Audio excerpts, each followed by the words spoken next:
Hello, everyone, and my name is Mary Cupelo, and I'd like to welcome you to another webinar through Cornell Cooperative Extension on the intersection of parenting and public health. Again, my name is Mary Cupelo, and I'm an intern with ACT for Youth. And ACT for Youth is a part of Cornell that offers training, capacity building, and evaluation services to public health agencies, youth development organizations, and community projects focused on adolescent health and development. I myself am an intern working on my Master's of Education, but my day job is actually providing sex education to youth, young adults, and families in Central New York. So today what we're going to be talking about is parenting and public health, but specifically looking at sex education and parents. So our goal today is going to be increasing parents' interest in educating their child about sexuality. Specifically, we're going to do this by defining what sex education is, identify why talking about these topics is so important with your child, and listing some different tips, tricks, and resources on how to have these conversations. So what is sex education? Well, a lot of times what comes to people's mind is that one class in health class in high school where you talk about either safer sex or abstinence, right? But sex education actually covers so much more because we're talking about relationships, we're talking about taking care of your body, and of course, safe sex as well, but also how to communicate with other people. So, sex education actually covers a lot. The New York State Department of Health has a long and comprehensive definition of what sex education is here in New York State. But we here at Act for Youth took that definition and turned it into declarative statements to demonstrate what it is that a person can say about themselves if they've gone through sex education. So, for example, I am comfortable with my body and my sexuality. I can talk effectively with my peers, family, and partners. I understand the risks, responsibilities, and consequences of sexual behavior. I act responsibly according to my personal values, and I'm able to form and maintain healthy relationships.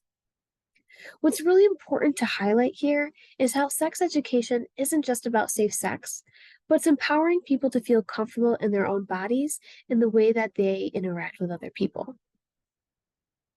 So, how is this tied to public health specifically?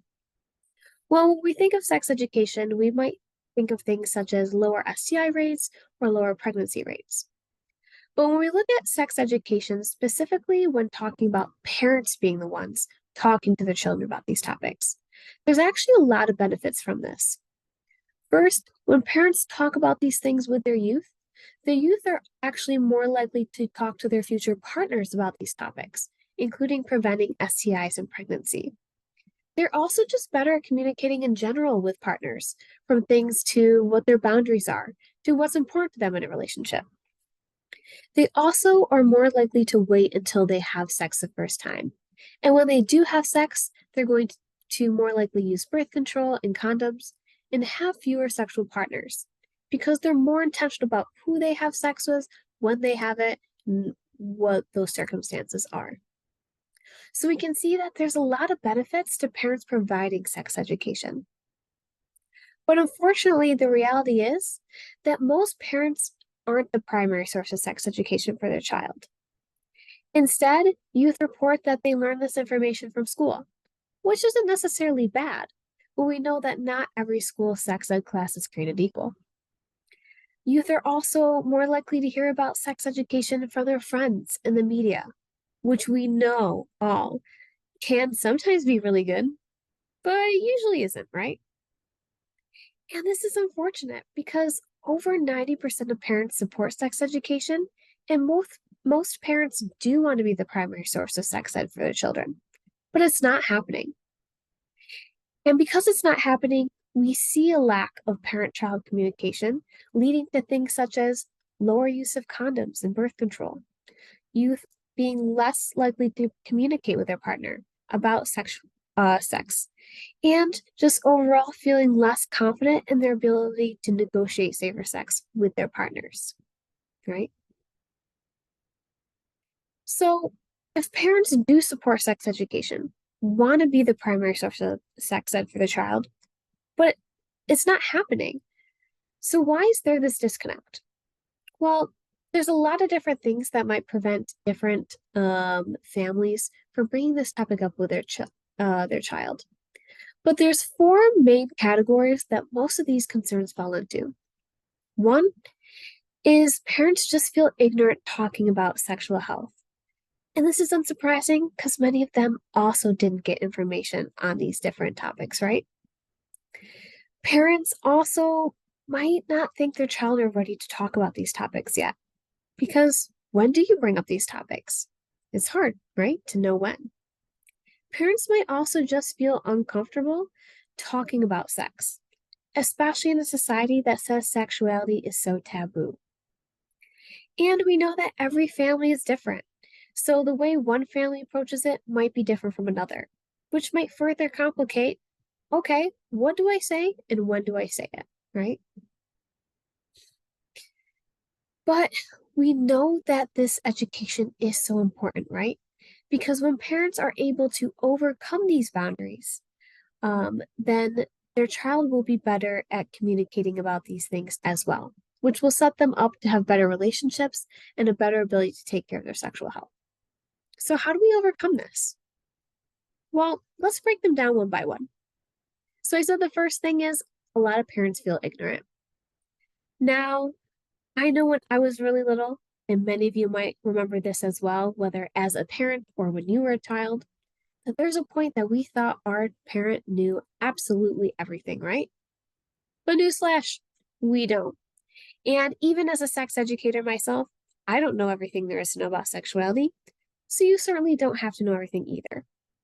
But that doesn't mean you still can't educate your child. So when a child does ask you a question, sometimes it's okay to just say, hey, you know what? I don't know the answer. It's okay for your child to know you don't know everything. But it's important to affirm them from asking that question. So I'm so glad you asked. But can I get back to you on that? But here's the important thing. You do have to get back to them, right? Because if you don't answer the question, they're probably going to ask somebody else, and somebody else will answer that question for them. Another thing you can do is if in the moment your mind goes blank, just buy yourself some time and say, hey, tell me a little bit more about your question. Why are you asking this? What made you think about this? Where did you hear that word? Until you're able to come up with an answer that you feel confident giving. So if you don't know the answer, what can you do? Well, go find it, right? Go increase your knowledge. So one thing you can do is simply educate yourself. So there's a lot of great websites made for parents out there. For example, healthychildren.org is by the American Academy of Pediatrics and has a lot of great health information for parents. And there's also sex positive families that might talk about it more in like a relationship lens or a social lens. And then Planned Parenthood has a lot of great information on both medical and more healthy relationship stuff. And it's great for both the parent audience, but also for teens as well. Another thing you can do when you don't know the answer to a child's question is just go find it together, right? Model looking up this information. As we know, the internet has a lot of bad resources, but also has a lot of great information. So show your child how to find it.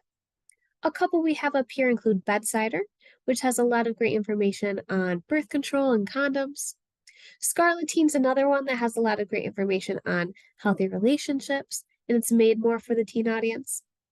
And then if you have more of an elementary or middle school youth in your life, you might check out amaze.org, which has short, sweet YouTube videos on all sorts of relationship topics and sexual health topics that are really great and easy bite-sized pieces.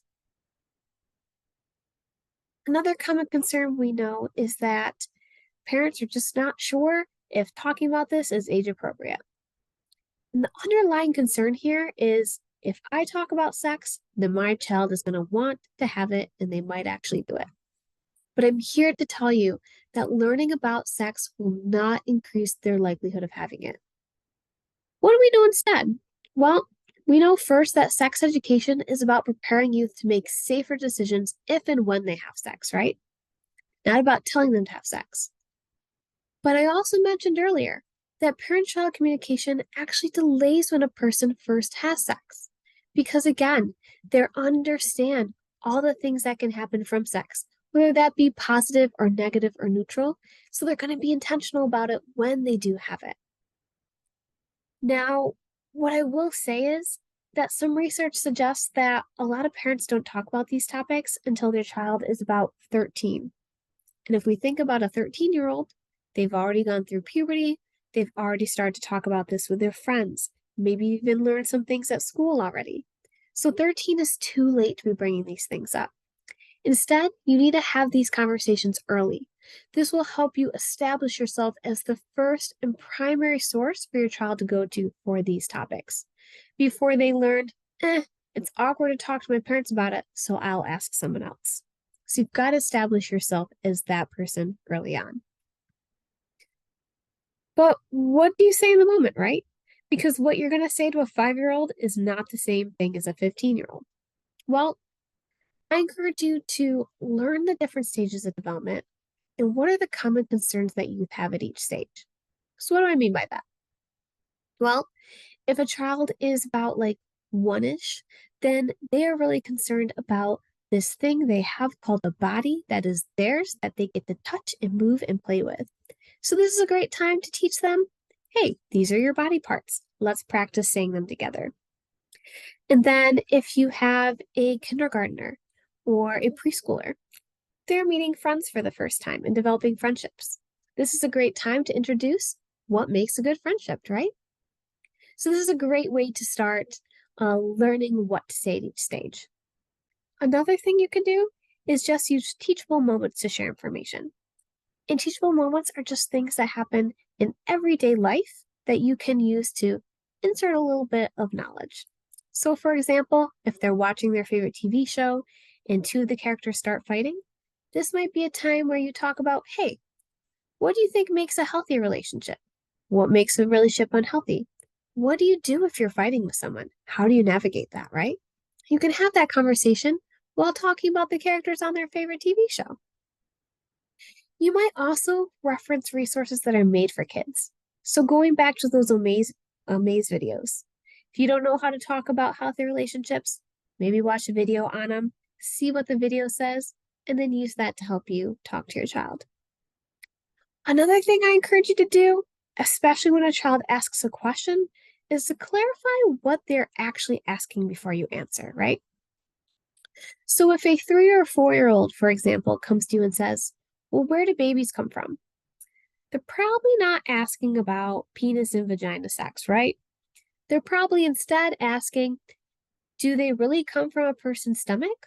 Or do they just pick them up at the hospital? Or do they come from the stork? That's probably more of what they're asking.